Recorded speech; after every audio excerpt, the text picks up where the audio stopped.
Hello students. तो previous video में हम लोगों ने देखा था इंक्रीजिंग और डिक्रीजिंग फंक्शन के बारे में। ठीक है, इंक्रीजिंग और डिक्रीजिंग फंक्शंस की क्या डेफिनेशंस थी उसको हम लोगों ने देखा। ठीक है, और उसके बाद में उसका थोड़ा सा ग्राफिकल यूज़ भी देखा था। ठीक है, प्रीवियस टर्म में हमने बात किया था कि जो आपका इंक्रीजिंग फंक्शन होता है और स्ट्रिक्टली इंक्रीजिंग फंक्शन होता है, उन दोनों में एक्चुअली डिफरेंस होता है। ठीक है, थोड़ा सा आज उस डिफरेंस को हम लोग देख लेते हैं। ध्यान से देखिएगा, यहाँ पे मैं दो ग्राफ ड्रा कर रहा हूँ दो फंक्शंस का। ठीक है, ये फंक्शन हमारा ये है और एक फंक्शन का ग्राफ हमने ऐसे ड्रा किया।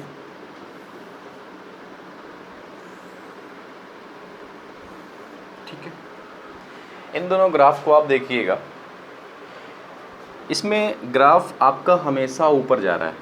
ठीक है, और इस कंडीशन में जो ग्राफ आपका है, आप देख रहे हैं कि कुछ समय के लिए, कुछ टाइम के लिए वो एक्स एक्सिस के पैरेलल हो गया है, उसके बाद फिर ऊपर जा रहा है। एक्चुअली इन दोनों में डिफरेंस ये है कि मान लीजिए यहाँ पर हमने दो पॉइंट ले रखे हैं x1 और x2, x1 less than x2 के है, तो स्ट्रिक्टली इंक्रीजिंग के केस में fx1 must be less than fx2। Clear है?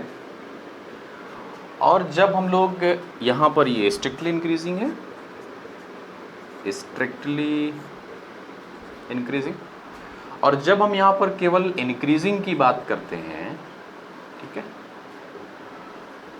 ठीक है,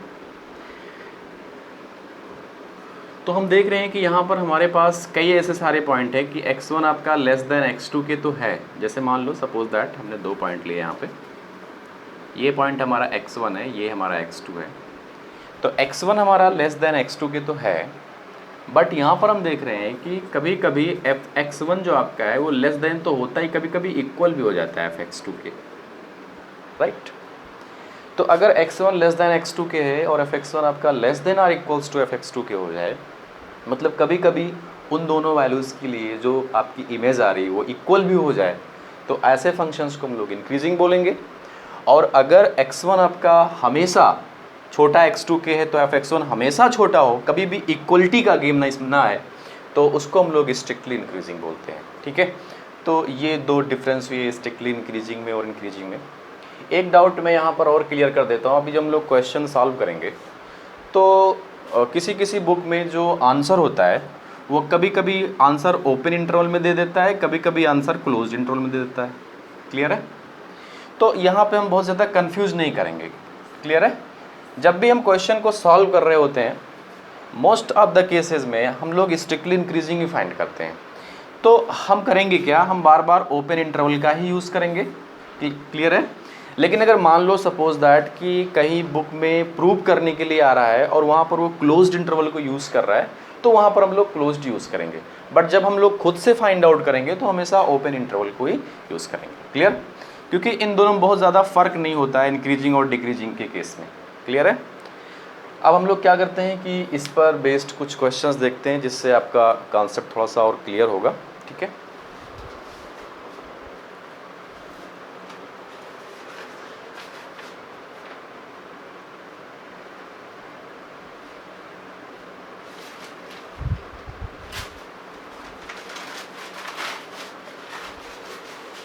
ओके फ्रेंड्स, मैं इसको मिटा रहा हूँ।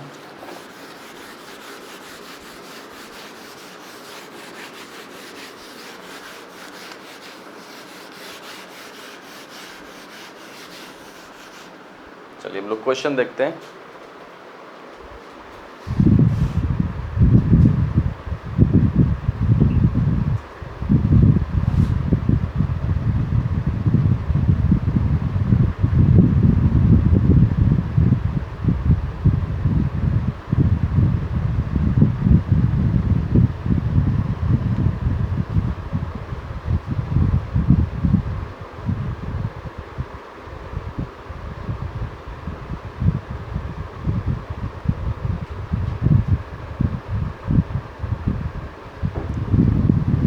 ओके फ्रेंड्स, यहाँ पे हम लोग एक क्वेश्चन नोट कर ले रहे हैं यहाँ से, उसके बाद इसको सॉल्व करते हैं। ठीक है, प्रॉब्लम हमारा है fx equal log 1 plus x minus 2x upon 2 plus x. ये फंक्शन है, आपको बताना ये है कि किस इंटरवल पे ये इंक्रीजिंग होगा और किस इंटरवल पे ये डिक्रीजिंग होगा। हमको वो इंटरवल्स एक्चुअल में फाइंड आउट करने हैं। ठीक है, देखिए ये हमारा फंक्शन है, दो फंक्शंस का यहाँ पर डिफरेंसेस है, एक log 1 प्लस एक्स पहला फंक्शन है और दूसरा है 2x अपॉन 2 प्लस एक्स। ठीक है, फाइंड आउट करना है कि कहाँ पे इंक्रीजिंग है और कहाँ पे डिक्रीजिंग है। एक बात हम लोग ध्यान दें कि हम यहाँ पर स्ट्रेट फॉरवर्ड तुरंत F dash x find out नहीं करेंगे। प्रॉब्लम ये है कि चूंकि हमारा फंक्शन लॉग में है, ठीक है, तो हो सकता है कि कुछ एलिमेंट के लिए लॉग अनडिफाइंड होता है, तो जहाँ पर जिसका डोमेन कैपिटल आर नहीं होता है, यानी पूरा का पूरा रियल नंबर नहीं होता है, उसके लिए क्या करते हैं कि फंक्शन अगर लॉग वगैरह में है या आपका रेशनल टाइप में है तो सबसे पहले उसका हम डोमेन फाइंड आउट करेंगे। क्लियर है? ओके, तो डोमेन निकालने के लिए क्या करेंगे, इसका अलग की निकाला जाएगा, इसका अलग निकाला जाएगा, दो फंक्शंस का डिफरेंस है, उसके बाद दोनों का इंटरसेक्शन लिया जाएगा। क्लियर? तो लॉग की हम बात कर रहे हैं, तो आपका 1 प्लस एक्स ग्रेटर दैन 0 के होना चाहिए, that means x greater than -1 के होना चाहिए। ये तो बात क्लियर होगी यहाँ पे। और 2x अपॉन 2 प्लस एक्स हमेशा डिफाइन होगा, केवल एक पॉइंट को छोड़ करके। यहाँ पर x की वैल्यू आपकी -2 के इक्वल नहीं होनी चाहिए। अब हम इन दोनों का इंटरसेक्शन ले रहे हैं, ये बोल रहा है कि x greater than -1 that means -1 to infinity, और इसमें बोल रहा है कि पूरा का पूरा रियल नंबर चलेगा केवल -2 को छोड़ के। तो अब दोनों का यहाँ पे हम लोग जब इंटरसेक्शन लेंगे तो आपका जो df हुआ एक्चुअली वो आपका हो जाएगा open interval -1 to infinity. Clear है? यानी कहने का मतलब ये हुआ कि इस फंक्शन का डोमेन ये है। अब इंक्रीजिंग या डिक्रीजिंग की जो बात की जा रही है वो केवल और केवल इसी इंटरवल पर की जाएगी। क्लियर? अब हम लोग फंडे पे आते हैं। इसका हमने F dash x find out किया, तो एफ डैश एक्स की वैल्यू आ गई 1 अपॉन 1 प्लस एक्स। इसको भी हम लोगों ने डिफ्रेंशिएट किया, -2 प्लस एक्स इंटू 2x का 2 हो जाएगा -2x को रोका यहाँ पे, और 2 प्लस एक्स इसका 1 हो जाएगा अपॉन 2 प्लस एक्स का होल स्क्वायर। इसको हम सॉल्व करने जा रहे हैं, तो F dash x is equal to 1 upon 1 plus x minus, multiply करते हैं, 2 2 4 प्लस 2x माइनस 2 कैंसिल हो जाएंगे, that means 4 upon 2 plus x का होल स्क्वायर। तो एफ डैश एक्स की जो वैल्यू आएगी, एलसीएम लिया हमने, एक ब्रैकेट में आपका 1 प्लस एक्स हुआ and in the second bracket 2 plus x का होल स्क्वायर, ये आपका हो जाएगा 2 प्लस एक्स का whole square minus 1 plus x into 4। इसको ओपन करेंगे, 2 स्क्वायर यानी 4 प्लस 2x, सॉरी 2 2 4 मतलब 4 plus x square plus 4x। Open कर लेते हैं, एफ डैश एक्स की जो वैल्यू आ रही है 4 plus x square plus 4x minus 4x upon 1 plus x 2 plus x का होल स्क्वायर। क्लियर है? 4x यहाँ पर कैंसिल हो गया और 4 से 4 भी कैंसिल हो गया, तो that means F dash x की जो वैल्यू आ रही है वो आ रही है x square upon 1 plus x और 2 प्लस एक्स का होल स्क्वायर। राइट, ये हमारा एफ डैश एक्स हमने फाइंड आउट कर लिया यहाँ पे। अब इंक्रीजिंग की अगर बात कर रहे हैं तो एफ डैश एक्स आपका ग्रेटर देन 0 होना चाहिए। For increasing F dash x greater than 0 के होना चाहिए। एफ डैश एक्स की वैल्यू हम फाइंड आउट कर चुके हैं, that means x square upon 1 plus x into 2 plus x का होल स्क्वायर ग्रेटर देन 0। अब देखिएगा इसमें x का स्क्वायर यहाँ है, यहाँ पे 2 प्लस एक्स का स्क्वायर है, तो ये जो क्वांटिटी हमारी है इतना, ये क्वांटिटी ये तो ऑलवेज पॉजिटिव होगा। क्लियर है? क्योंकि ये इवन पावर है। इसको हमने अलग किया, x अपॉन 2 प्लस एक्स का whole square into 1 upon 1 plus x greater than 0। Clear है? ये वैल्यू हमेशा x अपॉन 2 प्लस एक्स का होल स्क्वायर ये आपका पॉजिटिव होगा, यानी 0 से ग्रेटर होगा। लेकिन आप ध्यान दीजिएगा कि एक पॉइंट ऐसा आएगा जहाँ पे ये 0 भी हो जाएगा, जब मैं x की वैल्यू 0 लूँगा तब। दैट मीन्स ये आपका ग्रेटर देन 0 तो होगा, बट x की वैल्यू 0 नहीं होनी चाहिए। क्लियर है? यानी x की वैल्यू 0 नहीं होनी चाहिए, तो ये वैल्यू हमेशा पॉजिटिव आएगा। अब अगर कोई भी इनइक्वालिटी है तो उसको मैं पॉजिटिव नंबर से अगर डिवाइड करूं तो वो इनइक्वालिटी को अफेक्ट नहीं करता है। तो चूंकि ये पॉजिटिव नंबर है, इससे मैंने डिवाइड किया तो आया 1/1 प्लस एक्स ग्रेटर देन 0 के। और आगे एक बात हम जरूर बोलेंगे कि x की वैल्यू 0 के इक्वल नहीं होनी चाहिए। क्यों? क्योंकि अगर मैं x की वैल्यू 0 ले लेता हूं तो ये वैल्यू 0 हो जाएगी, और 0 से कभी भी हम दोनों साइड में डिवाइड नहीं कर सकते हैं। ओके, अब हमारे पास ये इनइक्वालिटी आ गई, इसको हमें सॉल्व करना है। बहुत सिंपल सी चीज़ है, ग्रेटर देन 0 है, दैट मीन्स यहाँ पे 1 प्लस एक्स आपका नंबर लाइन बना लिया हमने। यहाँ पे आपका पॉइंट मिला -1, ये प्लस हो गया और ये माइनस हो गया। अभी मैं यहाँ बात कर रहा हूँ इंक्रीजिंग का, तो -1 से लेकर के इन्फिनिटी तक ये आपका इस इंटरवल पे इंक्रीजिंग हुआ। ध्यान दीजिएगा इसमें पॉइंट आपका 0 इन्वॉल्व नहीं है, तो यहाँ से मैंने -0 कर लिया। क्लियर है? अच्छा, अभी एक चीज़ बचा हुआ है यहाँ पे, ये जो हमने निकाला इंटरवल, इस इंटरवल पे ये इंक्रीजिंग है, और जो डोमेन हमने फाइंड आउट किया था DF, ये हमारा -1 टू इन्फिनिटी। हमने कहा था कि लास्ट में हम इंक्रीजिंग या डिक्रीजिंग की जो बात कर रहे हैं, जो हमारा इंटरवल आएगा उस इंटरवल का डोमेन, फंक्शन के डोमेन के साथ इंटरसेक्शन लिया जाएगा। तो इसके साथ जब इंटरसेक्शन लेंगे तो यही आएगा, यानी इस इंटरवल पे आपका फंक्शन इंक्रीजिंग हो गया। क्लियर? हमने इंक्रीजिंग फाइंड आउट कर लिया। ओके, अब हम लोग ये चेक करते हैं कि ये डिक्रीजिंग कहाँ पे होगा। Okay,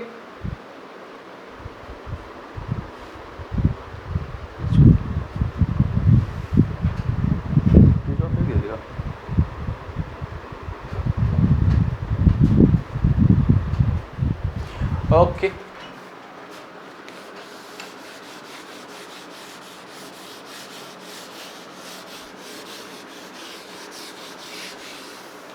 for decreasing f dash x less than 0 के होना चाहिए। f डैश x ये वैल्यू निकली हुई है, x/2 प्लस एक्स का whole square into 1/1 plus x greater than, नहीं सॉरी, लेस देन 0। ये वैल्यू पॉजिटिव है, फिर मैं इसे डिवाइड कर रहा हूँ तो आपका आंसर आएगा 1/1 प्लस एक्स लेस देन 0। फिर वही कंडीशन, ये तभी पॉसिबल होगा जब x की वैल्यू 0 ना हो, जब x की वैल्यू 0 ना हो। ओके, अब यहाँ पर हम लोग सॉल्व कर रहे हैं इस इनइक्वालिटी को, तो यहाँ पे आपका क्रिटिकल पॉइंट -1 मिला, ये प्लस हो गया है, माइनस हो गया। तो अब चूँकि लेस देन 0 है तो माइनस पार्ट वाले को यहाँ पे टेक किया जाएगा, तो इंटरवल हमारा हुआ -∞ टू -1। क्लियर? ध्यान देना, इस इंटरवल पे डिक्रीजिंग आ रहा है, बट क्या ये मेरा आंसर होगा? नहीं होगा। क्यों नहीं होगा? क्योंकि आप देखिए कि जो इसका डोमेन है वो डोमेन -1 से लेकर के इन्फिनिटी तक है, और हमने कहा था कि जो भी आंसर आएगा उसका डोमेन के साथ इंटरसेक्शन लिया जाएगा। अब आप देखिए -∞ से -1 और -1 से लेकर के इन्फिनिटी, इन दोनों का जब इंटरसेक्शन हम लोग लेंगे तो फाई आएगा। यानी कहने का मतलब ये हुआ कि ऐसा कोई भी पॉइंट आपको नहीं मिलेगा जहाँ पे फंक्शन डिक्रीजिंग होगा, यानी function f(x) is not decreasing anywhere in DF। DF में कहीं भी फंक्शन आपका डिक्रीजिंग नहीं है। ओके, मिटा रहे इसको।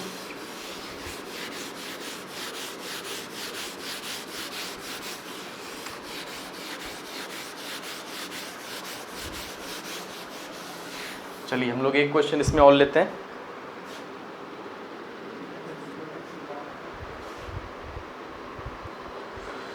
कि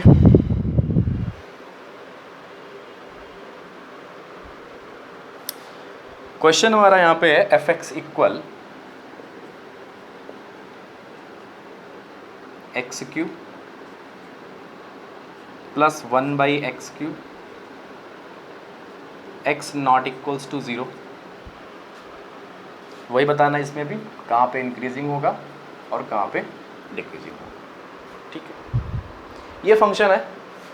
देखिए चूंकि ये हमारा रेशनल फंक्शन है तो x की वैल्यू जब हम 0 लेंगे तो ये फंक्शन हमारा हो जाएगा अनडिफाइंड। इसलिए इसने पहले ही बोल दिया कि x नॉट इक्वल्स टू 0, मतलब एक बात हम लोग ध्यान देंगे कि इसके डोमेन में 0 नहीं है, बाकी सारे के सारे पॉइंट हैं। ठीक है, हमको निकालना है कि किस इंटरवल पे इंक्रीजिंग होगा और किस इंटरवल पे डिक्रीजिंग होगा। सबसे पहले वही काम हम लोग f' फाइंड करते हैं। हमने f' फाइंड आउट किया, x³ का हो जाएगा 3x² प्लस 1/x का पावर 3, इसको ऊपर ले गए तो आपको हो जाएगा x का पावर -3। x का पावर -3 को जब हम लोग डिफ्रेंशिएट करेंगे तो -3 आपका आगे आ जाएगा into x to the power -4, जो कि n-1 होता है, तो दैट मीन्स -3 -1 -4 के हो जाएगा।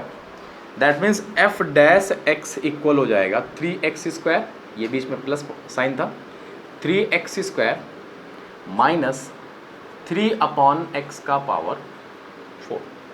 क्लियर है? अब चूंकि ये x² ये एक अलग टर्म है, ये एक अलग टर्म है, इसको हम कंबाइन करते हैं तो आपका हो गया f' इक्वल 3, दोनों में कॉमन था, हमने बाहर कर लिया 3, ये आपका x का पावर 4 और यहाँ पे x का पावर 6 माइनस 1 हो जाएगा। f' आपका हुआ 3 इंटू, इसको मैं अगर चाहूँ तो कर सकता हूँ a³ माइनस b³ का फार्मूला इसमें अप्लाई कर दो, तो ये आपका बन जाएगा x² का पावर 3 माइनस 1 अपॉन x का पावर 4।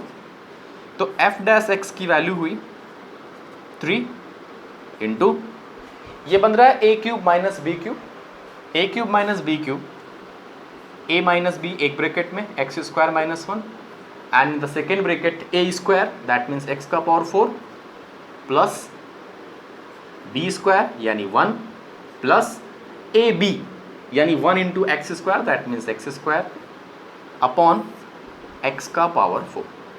थोड़ा इसको हमने सही किया, इसको ऐसे लिखा f' is equal to 3 into x का power 4 plus x² plus 1 upon x का पावर 4 एंड x² माइनस 1। ये हमारा f' निकल के आ गया। अब हमको चेक करना है कि f' कहाँ पे पॉजिटिव हो रहा है और कहाँ पे निगेटिव हो रहा है। फॉर इंक्रीजिंग के लिए f' ग्रेटर देन 0 के, that means 3 x to the power 4 plus x² plus 1 upon x का power 4 x² minus 1 greater than 0। हम यहाँ ध्यान दे रहे हैं 3 पॉजिटिव है, x का पावर 4 पॉजिटिव होगा, x² भी पॉजिटिव होगा और इसमें 1 ऐड करेंगे तो ये कंप्लीट ब्रैकेट जो ये इतना है ये आपका पॉजिटिव हो गया और फिर अपॉन x का पावर 4 ये भी पॉजिटिव होगा। तो आप देख रहे होंगे कि ये इतना आपका ये पूरा ये हमारा एक पॉजिटिव नंबर ही है। यहाँ पर ग्रेटर देन 0 का सिंबल लगा हुआ है, तो एक बार हमको ये चेक करने की ज़रूरत होती है कि कहीं ये 0 तो नहीं हो रहा है। आप ध्यान से देखिए कि x की वैल्यू आप कुछ भी ले लो, सपोज दैट मैं 0 लेता हूँ, 0 तो ले नहीं सकता हूँ, सॉरी 0 तो मैं यहाँ ले नहीं सकता हूँ क्योंकि 0 इसके डोमेन में तो इन्वॉल्व ही नहीं है। सपोज दैट मैं x की वैल्यू कुछ भी लूँ, निगेटिव पॉजिटिव कुछ भी, सपोज दैट मैं निगेटिव नंबर लेता हूँ, यहाँ स्क्वायर करेंगे तो समथिंग आएगा प्लस समथिंग, 1 ऐड करेंगे तो 1 प्लस ही आएगा वो, और अपॉन जब उसका पावर 4 किया जाएगा तो यहाँ पर जब पावर 4 करेंगे तो भी पॉजिटिव आएगा। यानी कहने का मतलब ये हुआ कि x कोई भी r लो 0 को छोड़ के, ये कभी भी आपका निगेटिव नहीं हो सकता है, हमेशा पॉजिटिव होगा और ये कभी 0 भी नहीं हो रहा है। हम साइड में यहाँ लिख देते हैं, सिंस 3x का power 4 plus x² plus 1 upon x का power 4 always greater than 0 for all x belongs to r minus 0। Okay, और ये कभी 0 भी नहीं हो रहा है। फिर वही काम करते हैं, पॉजिटिव नंबर से अगर मैं डिवाइड करूं तो इनइक्वालिटी पर कोई फर्क नहीं पड़ता है, तो ये आपका हो जाएगा x² minus 1 greater than 0। That means हमें इसको सॉल्व करना है। हमने इसका फैक्टर किया x minus 1 x plus 1 greater than 0। हमने नंबर लाइन ड्रॉ किया। ओके, हमको यहाँ पर 2 पॉइंट मिल रहे हैं, एक मिल रहा है +1, एक मिल रहा है -1। ये हमारा -1 हुआ, ये हमारा +1 हुआ, ये आपका प्लस, ये आपका माइनस और ये आपका प्लस। क्लियर है? आप देख रहे होंगे क्योंकि यहाँ पर मैं ग्रेटर देन के लिए सॉल्व कर रहा हूँ तो मेरा आंसर ये होगा, मेरा आंसर ये होगा। तो यहाँ पे 2 इंटरवल आ रहे हैं, एक आ रहा है आपका -∞ to -1 ओपन यूनियन 1 to ∞। यानी इस इंटरवल पे जो हमारा फंक्शन है वो हो गया इंक्रीजिंग। अब हमें डिक्रीजिंग निकालना है, तो ध्यान दीजिए अभी मैं लिखूंगा f dash x less than 0। Inequality सारी यही आएगी, यहाँ लेस देन हो जाएगा, यहाँ लेस देन हो जाएगा। तो जो मेरा यहाँ पर इंटरवल मिलेगा वो मिलेगा -1 to 1। तो इस चीज़ को मैं डायरेक्ट लिख दे रहा हूँ, फॉर डिक्रीजिंग -1 to 1 इस इंटरवल पे डिक्रीजिंग हुआ। लेकिन क्या स्ट्रेट अवे इस पूरे पे डिक्रीजिंग होगा? नहीं होगा। क्यों नहीं होगा? क्योंकि डोमेन में 0 है ही नहीं और इस इंटरवल में 0 इन्वॉल्व है। तो डिक्रीजिंग में हमने कहा था कि कुछ भी आप चेक करो तो जो भी आपका आंसर आए इंक्रीजिंग या डिक्रीजिंग के लिए उसका डोमेन के साथ इंटरसेक्शन लिया जाता है। तो भाई तो इसमें आप देखिए इसमें 0 इन्वॉल्व है, डोमेन में तो 0 है ही नहीं। तो दैट मीन्स आपको यहाँ से 0 माइनस करना पड़ेगा। इसको अगर आप चाहो तो इसको भी ऐसे भी लिख सकते हैं, -1 to 0 ओपन यूनियन 0 to 1।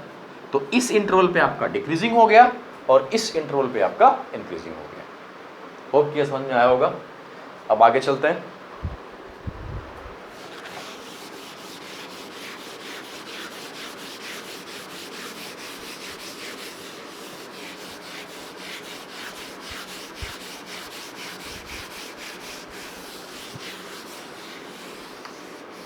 अभी तक यहाँ पर जितने भी क्वेश्चंस लिए हम 2 क्वेश्चंस लिए हैं, ठीक है, वो दोनों हमारे एल्जेब्रिक फंक्शन ही थे। अब थोड़ा सा चेंज करते हैं, हम लोग यहाँ पर ट्रिग्नोमेट्रिकल फंक्शंस लेते हैं और उसको चेक करते हैं कि वो कहाँ पे इंक्रीजिंग है कहाँ पे डिक्रीजिंग है। एक क्वेश्चन लेते हैं यहाँ पे हम लोग,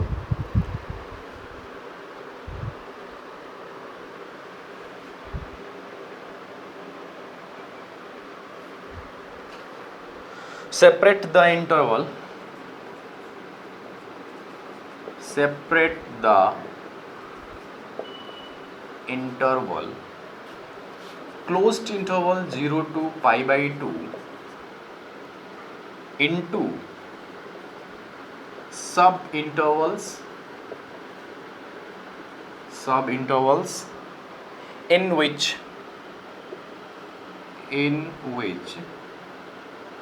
fx equal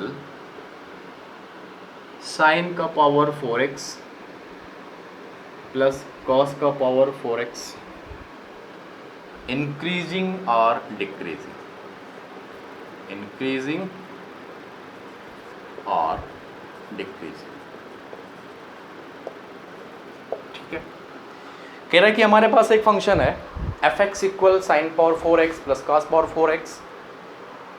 इस फंक्शन के लिए हमको बताना है कि ये किस इंटरवल पे इंक्रीजिंग होगा और किस इंटरवल पे डिक्रीजिंग होगा। लेकिन ध्यान रहे कि यहाँ पर आपको 0 से π/2 में ही चेक करना है। एक बात मैं आपको बताऊं कि जब भी फंक्शंस आपका ट्रिग्नोमेट्रिकल्स होगा, ठीक है, तो वो इंटरवल दे देगा। ऐसा इसलिए कर रहा है क्योंकि आपको पता है कि जो ट्रिग्नोमेट्रिकल फंक्शन होते हैं वो सारे के सारे लगभग पीरियोडिक होते हैं। ठीक है, तो अगर वो इंटरवल डिफाइन नहीं कर रहा है तो प्रॉब्लम ये हो जाएगी कि वो बहुत जगह इंक्रीजिंग होगा और बहुत जगह आपका डिक्रीजिंग होगा, तो उसको फाइंड करने में आपको दिक्कत आ सकती है। तो इसीलिए जब भी वो ट्रिग्नोमेट्रिकल फंक्शंस को चेक करने के लिए देगा तो वो साथ में इंटरवल दे देगा कि इस इंटरवल पे ही आपको चेक करना है। ठीक है, देखते हैं कि 0 से π/2 में ये फंक्शन कहाँ पे इंक्रीजिंग हो रहा है, कहाँ पे डिक्रीजिंग हो रहा है। फंडा वही है। सबसे पहले हम लोग fx लिखते हैं। fx है आपका sine power 4x plus cos power 4x। हमने यहाँ पे f dash x find out किया, तो f डैश x की जो वैल्यू निकल के आ रही है वो आएगी 4 sine cube x, okay, into sine x का derivative cos x plus 4 cos cube x into cos x का डेरिवेटिव माइनस साइन x। इसको थोड़ा सा सिंप्लीफाई कर रहे हैं। एफ डैश एक्स आपका हो गया, देखिए 4 भी कॉमन है दोनों में, साइन x भी कॉमन है, cos x भी कॉमन है, ये यहाँ पे बच रहा है आपका साइन स्क्वायर एक्स, और यहाँ बचेगा आपका minus cos square x. Okay, F dash x equal, ध्यान दीजिए इसको मैं लिख सकता हूँ, 2 को मैंने बाहर किया ये इंटू, तो ये बनेगा 2 sine x into cos x, that mean sine 2x। ये आपका साइन 2x हो गया, and in bracket sine square x minus cos square x. अगर मैं यहाँ से माइनस साइन बाहर ले लूँ तो ये बनेगा cos square x minus sine square x, जिसकी वैल्यू होती है कॉस 2x, तो आपका हो गया इसकी value minus of cos 2x। ठीक है, तो ये आपका बना f dash x equal, minus sine को हमने बाहर ले लिया, ये आपका हो गया 2 sign 2x into cos 2x। ये आपका स्ट्रेट अवे फार्मूला बना रहा है sine 4x। F dash x की वैल्यू हो गई माइनस साइन 4x। क्लियर है? अब हमें इसी को चेक करना है कि ये कहाँ पे पॉजिटिव हो रहा है, कहाँ पे नेगेटिव हो रहा है। और ध्यान दें हमें x की वैल्यू गिवन है, x जो आपका है वो 0 से लेकर के π/2। ओके, थोड़ा सा हम लोग यहाँ पर सोचते हैं, जिस भी इंटरवल पे चेक करने के लिए देगा कि वो कहाँ पे इंक्रीजिंग हो रहा है, कहाँ पे डिक्रीजिंग हो रहा है, एक्चुअली वो x की वैल्यू दी हुई होती है, यानी 0 से π/2 ये आपका x की वैल्यू। और जो आपको फाइंड आउट करना है वो साइन 4x है, मतलब यहाँ पे x नहीं है केवल, यहाँ पे 4x है। क्लियर है?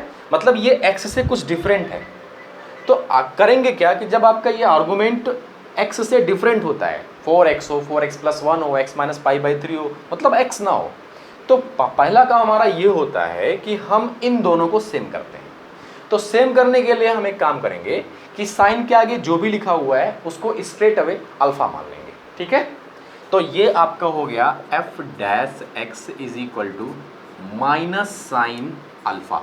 हमने अल्फा किसको माना हुआ है? हमने अल्फा 4x को माना हुआ है।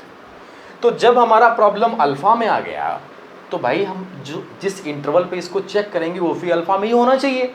दैट मीन्स जो हमारा प्रॉब्लम x में था उसको हम अब मैनिपुलेट करेंगे अल्फा में। तो दैट मीन्स यहाँ पे अल्फा की वैल्यू 4x है, x मेरा पता है कितना है, तो 4x में फाइंड आउट कर लेता हूँ। तो 4x आपका हो जाएगा 0 to 2π।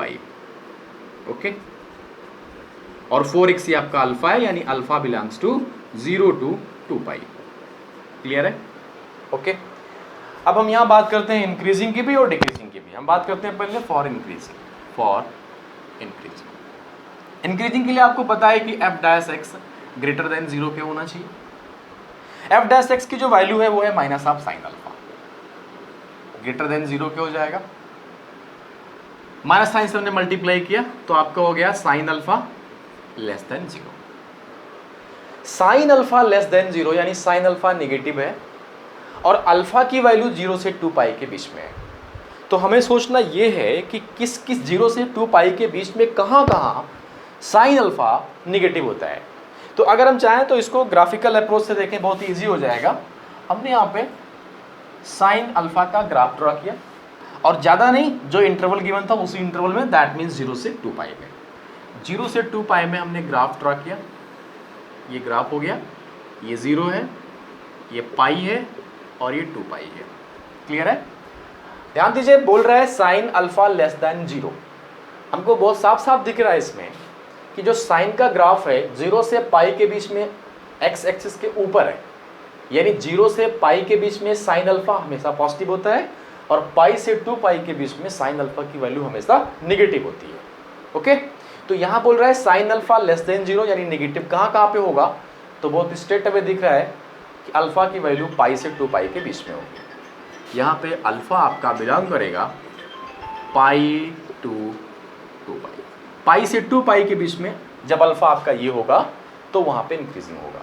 बट ध्यान दीजिए, जो हमें फाइंड आउट करना था एक्चुअली हमें अल्फा में नहीं x में फाइंड आउट करना था। तो इस अल्फा को फिर दोबारा हम x में चेंज करेंगे। ध्यान दीजिए, x को अल्फा में चेंज करने के लिए 4 से मल्टीप्लाई किया था, तो अल्फा को x में चेंज करने के लिए 4 से डिवाइड कर लेंगे। ऑब्वियस सी बात है, दैट मीन्स x आपका बिलोंग करेगा, जब 4 से डिवाइड करेंगे तो ये बनेगा आपका π/4 to 2 पाई को जब करेंगे 4 से डिवाइड तो ये आपका बनेगा पाई बाई 2। क्लियर है? यानी x belongs to pi by 4 to pi by 2। इस इंटरवल पे हमारा फंक्शन क्या हो गया? इंक्रीजिंग हो गया। थोड़ा सा ध्यान दीजिए, जो इंटरवल लिया था इसने वो 0 से पाई बाई 2 पे क्लोज था, मेरा पाई बाई 2 पे ओपन है। चूंकि यहाँ पर क्वेश्चन में पाई बाई 2 पर क्लोज है, इसलिए हम भी क्या कर रहे हैं कि पाई बाई 2 पर क्लोज कर दे रहे हैं। यानी x belongs to open interval pi by 4 to pi by 2 पर क्लोज। इस इंटरवल पे आपका फंक्शन क्या हो गया? इंक्रीजिंग हो गया। क्लियर? अब हम फाइंड आउट करेंगे कि ये फंक्शन कहां पे डिक्रीजिंग हो रहा है।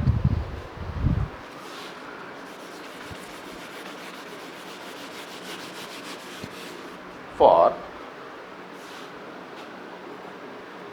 Decreasing f dash x less than 0, f dash x की value minus of sine alpha, minus of sine alpha less than 0, minus से हमने मल्टीप्लाई किया तो ये आपका बनेगा sine alpha greater than 0।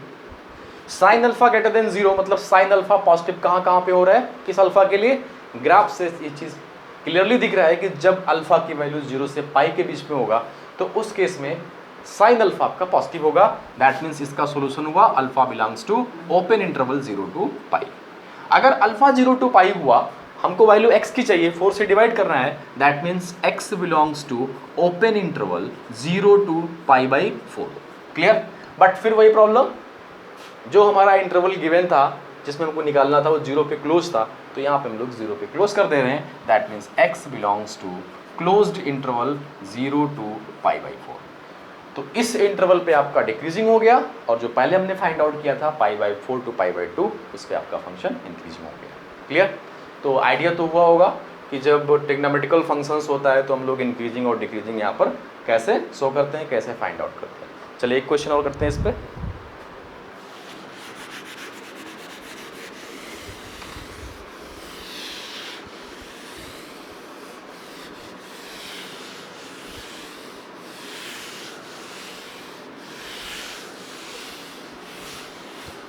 Okay,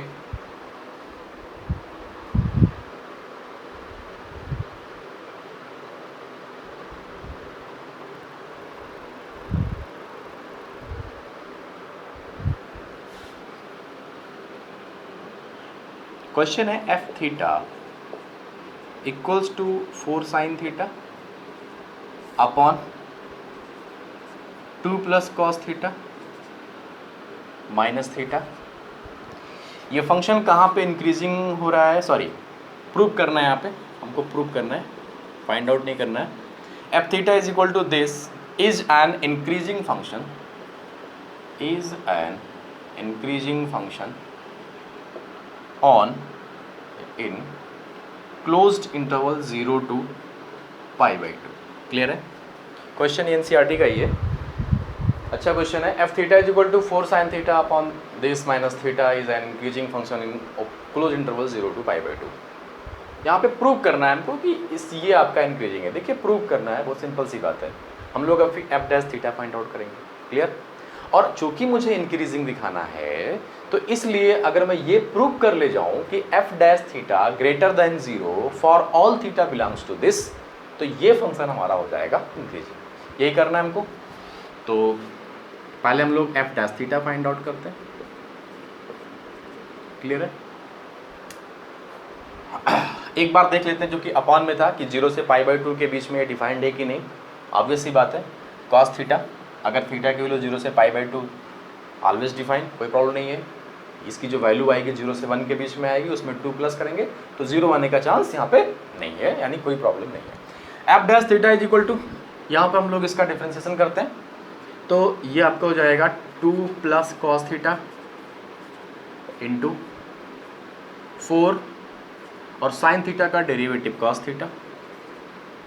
clear? Minus 4 sine theta को इस बार हमने रोका और इसको डिफ्रेंशिएट करेंगे, 2 का 0 हो जाएगा और कॉस थीटा का हो जाएगा minus of sine theta upon 2 plus cos theta का होल स्क्वायर माइनस, और थीटा के रेस्पेक्ट में डिफ्रेंसिएशन 1 हो जाएगा। इसको सॉल्व करते हैं। F dash theta equal, multiply किया हमने हाँ पहले एक काम करें, 4 यहाँ भी है, 4 यहाँ भी है, 4 कॉमन हो रहा है। अब हम लोग मल्टीप्लाई कर लेते हैं। कॉस थीटा का ऐसे मल्टीप्लिकेशन हो रहा है, तो दैट मीन्स ये आपको जाएगा 2 cos theta plus cos square theta. ठीक है, हमने 4 बार किया, कॉस से मल्टीप्लाई किया, 2 cos theta plus cos square theta. ध्यान देना हमने 4 बाहर किया हुआ है, माइनस साइन थीटा, ये आपको जाएगा plus sine square theta. Okay, upon 2 plus cos theta का होल स्क्वायर, और यहाँ पे आपका माइनस 1 है। Okay, F dash theta equal sine square theta plus cos square theta आपका 1 बन जाएगा। तो ये आपका बना 4, और ब्रैकेट में आपका हुआ 2 cos theta plus 1 upon 2 plus cos theta का होल स्क्वायर और माइनस 1। इन दोनों को एक साथ कंबाइन करने के लिए हमने एलसीएम ले लिया, तो ये आपका बना एफ डैश थीटा इक्वल 4 से हमने मल्टीप्लाई भी कर लिया यहाँ पे, तो आपका हो जाएगा 8 कॉस थीटा प्लस 4, और यहाँ पे आपका ये पूरी की पूरी वैल्यू आ जाएगी। इसको हम लोग ओपन भी कर लेते हैं साथ में, -4 माइनस कॉस स्क्वायर थीटा और minus 4 cos theta upon 2 plus cos theta का होल स्क्वायर। ओके, देखिए यहाँ पे आई थिंक +4 -4 ये दोनों कैंसिल आउट हो रहे हैं। आपका हुआ एफ डैश थीटा इक्वल, ध्यान देना 8 cos theta minus 4 cos theta, ये आपका बन जाएगा 4 कॉस थीटा, और फिर उसके बाद में यहाँ पे minus cos square theta upon 2 plus cos theta का होल स्क्वायर। ठीक है, एफ डैश थीटा, चलिए साइड में लिख लेते हैं, एफ डैश थीटा इक्वल, इन दोनों में कॉस थीटा कॉमन हो रहा है, हमने कॉस थीटा को कॉमन किया,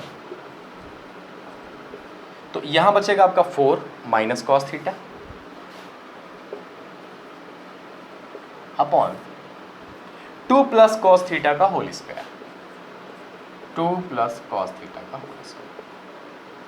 ये कंप्लीटली हमारा एफ डैश थीटा निकल के आ गया। अब हमको ये प्रूव करना है कि जब थीटा की वैल्यू 0 से π/2 के बीच में होती है तो ये हमेशा पॉजिटिव होना चाहिए। देखिए स्ट्रेट अवे एक बात तुमको बहुत क्लियर दिख रहा है कि जो डिनोमिनेटर पार्ट है वो लिखा हुआ है 2 प्लस कॉस थीटा का होल स्क्वायर, भाई समथिंग का होल स्क्वायर है, ऑलवेज पॉजिटिव आएगा, इसमें तो कुछ करना ही नहीं है। थोड़ा सा इस ब्रैकेट को हम लोग देखते हैं 4 माइनस कॉस थीटा को, क्लियर है? साइड में ये चीज़ हम लोग देखते हैं। आपको पता है कि जो थीटा की वैल्यू है वो closed interval 0 to π/2, done? Okay, ध्यान से देखिएगा कि अगर थीटा हमारा 0 से π/2 के बीच में आ रहा है तो यहाँ पर हम एक बात ध्यान देंगे कि जो cos थीटा की वैल्यू होगी वो 0 से 1 के बीच में आएगी, क्लियर है? cos थीटा की वैल्यू